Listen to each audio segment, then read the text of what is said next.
Then this appointment went to the Senate.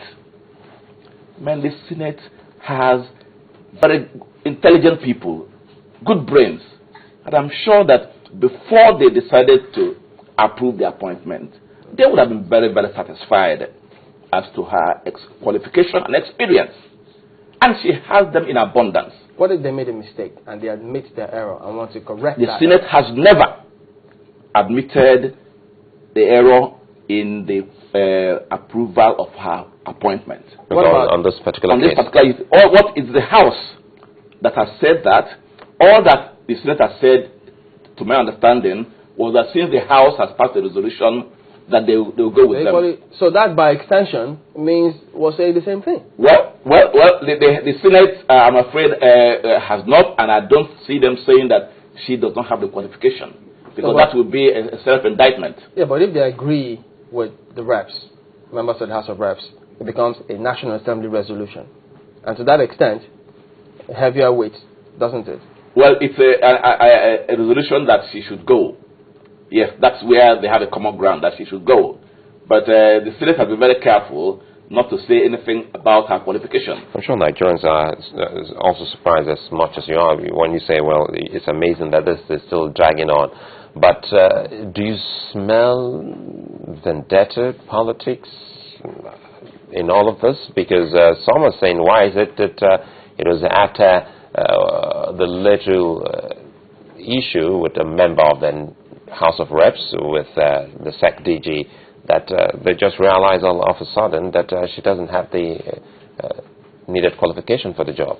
Yes, I think you wouldn't. Is there a link? Who reasons that way? In fact, the ordinary person would think, how suddenly you've realized that she doesn't have the qualification because of the problems that you've had with them. Honestly, I think that if they are trying to get her removed for any other reason apart from qualification, that might be okay. I mean, if they can bring up those reasons.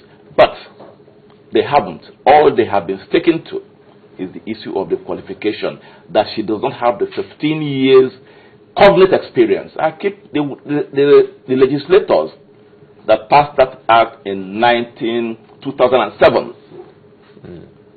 under the current constitution and put the word cognate knew what they were doing. But again, in order for us to save the capital market, as you highlighted, which you say is affecting the capital market, I'm trying to look at what the Deputy Minority Whip, Garbadati, said. He says, well, the President's non-compliance with that particular resolution, well, is a blatant disregard for what the House has come up with. So if we say the executive arm hasn't done, are they mandated, rather, that's the question now, are they mandated to go by the resolution of the House? Is the executive arm mandated to go through? No. Again, yesterday I was reading an article in This Day on this same problem about whether the House should can compel the President to do this or that. And somebody says the time has come for the President or the executive to go to court and get the court to interpret the powers. Because we can't go on like this. If the court decides that the presidency must comply with all resolutions, then it's good for everybody.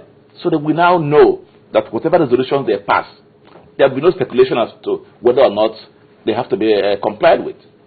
But otherwise, until the House doesn't agree, the presidency doesn't agree that they have a right to enforce any resolution. But that could be a way out, because this you just pointed out could also be a way out. Because for some, they think this is just not the first time. We've also seen some other scenarios, some other experiences that has brought this whole talk about resolution, whether it's binding or not.